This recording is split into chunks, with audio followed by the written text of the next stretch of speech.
मौका न ऐसन आई, अब की बेनी मन नेता चुनल जाई। कि बेनी मन नेता बेरी बेरी मौका न ऐसन आई, अब की बेनी मन नेता चुनल जाई। कि बेनी मन अब जीतने वाला माला पहिरई हा हो। सुन भैया बात न भूलई हा हो, पूनम बेबी के वार्ड तू बनई हा हो। सुन चाची बात न भूलई हा हो, पूनम बेबी के हवा की जीतई हा हो। ग्राम पंचायत बड़ौरा से कर्मठ, शिक्षित, सहयोग, ईमानदार प्रत्याशी पूनम देवी जी खड़ी हैं, जो कि वार्ड नंबर 18 में है। इनका चुनाव चिन्ह है घड़ा छाप, जो ईवीएम के क्रम संख्या 3 पर अंकित है। तो वोट देना ना भूलें और ईवीएम के क्रम संख्या 3 पर ही बटन दबाएं।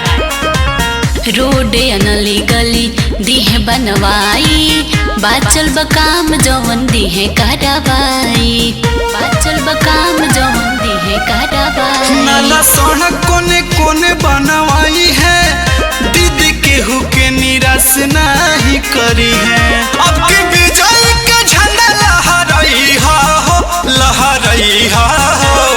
केहू के झांसा में न आई हा हो, पूनम देवी के वार्ड तू बनई हा हो। भारी बहुमत से जीतई हा हो, घड़ा छाप बटन दबई हा हो।